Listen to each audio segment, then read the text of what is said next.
Chapter 23. The Good Witch Grants Dorothy's Wish.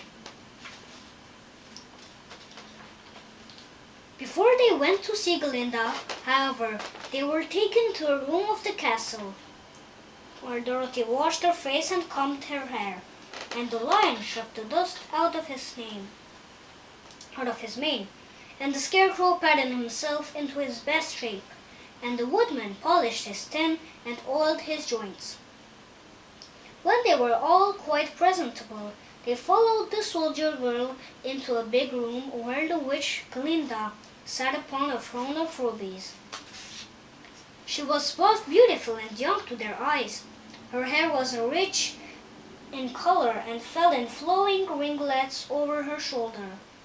Her dress was pure white, but her eyes were blue, and they looked kindly upon the little girl.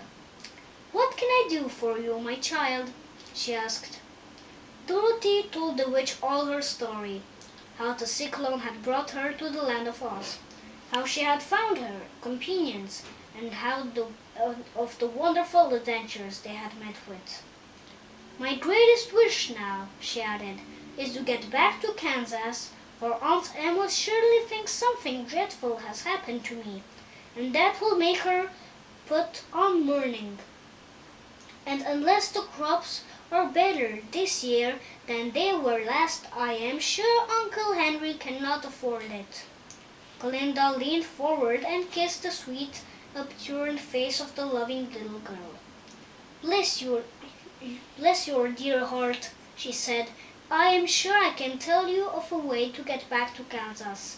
Then she added, "But if I do, you must give me the golden cap." "Willingly," exclaimed Dorothy. "Indeed, it is of no use to me now, and when you have it, you can command the winged Winkies 3 times. And I think I shall need their service just those 3 times," answered Glinda, smiling.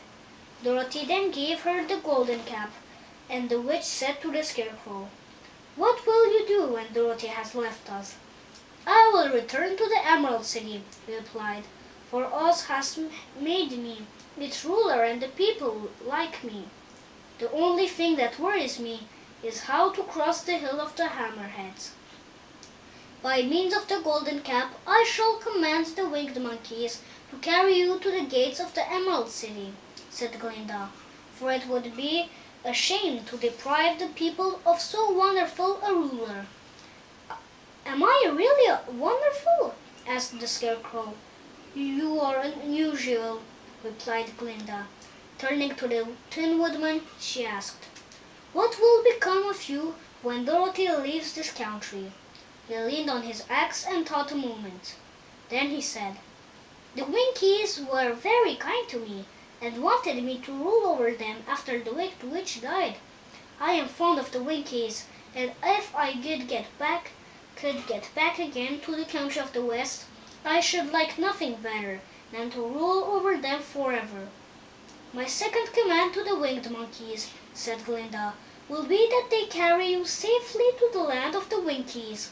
Your brains may not be so large to look at as those of the Scarecrow, but you are really brighter than he is when you are well polished, and I am sure you will rule the Winkies wisely and well." Then the witch looked at the big, shaggy lion and asked, "When Dorothy has returned to her own home, what will become of you?" "Over the Hill of the Hammerheads," he answered, "lies a grand old forest, and all the beasts that live there have made me their king. If I could only get back to this forest, I would pass my life very happily there." "My third command to the winged monkeys," said Glinda, "shall be to carry you to your forest. Then, having used the powers of the golden cap, I shall give it to the king of the monkeys, that he and his band may thereafter be free forevermore." The Scarecrow and the Tin Woodman and the lion now thanked the good witch earnestly for her kindness, and Dorothy exclaimed, "You are certainly as good as you are beautiful, but you have not yet told me how to get back to Kansas."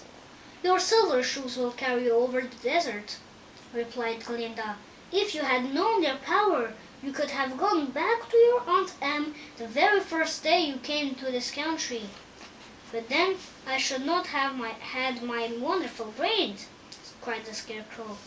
I might have passed my whole life in the farmer's cornfield. And I should not have my lovely heart, said the Tin Woodman. I might have stood and rotted in the forest till the end of the world.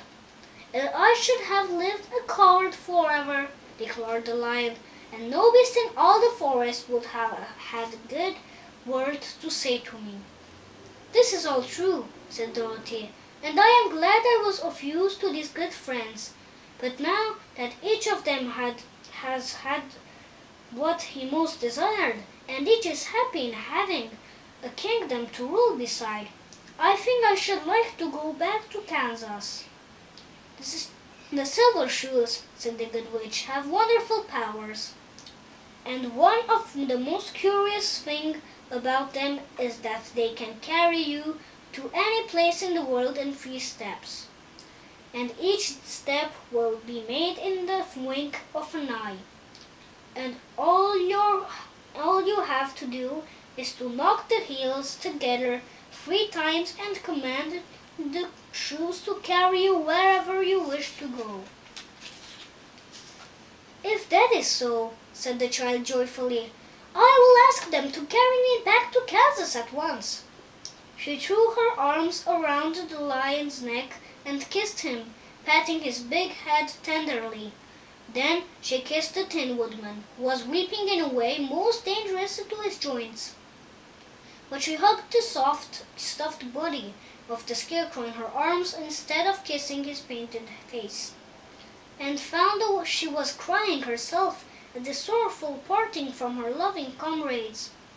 Glinda the Good stepped down from her ruby throne to give the little girl a goodbye kiss, and Dorothy thanked her for all the kindness she had shown to her friends and herself. Dorothy now took up Toto solemnly in her arms, and having said one last goodbye, she clapped the heels of her shoes together 3 times, saying, Take me home to Aunt Em. Instantly she was whirling through the air, and so softly that all she could see or feel was the wind whistling past her ears. The Silver Shoes took but 3 steps, and then she stopped so suddenly that she rolled over upon the grass several times before she knew where she was. At length, however, she sat up and looked about her. Good gracious! She cried, for she was sitting on a broad Kansas prairie, and just before her was the new farmhouse Uncle Henry built after the cyclone had carried away the old one. Uncle Henry was milking the cows in the barnyard, and Toto had jumped out of her arms and was running toward the barn, barking joyously. Dorothy stood up and found she was in her stocking feet, for the Silver Shoes had fallen off in her flight through the air and were lost forever in the desert. This was the end of the chapter 23. Chapter 24 is home again in the next video.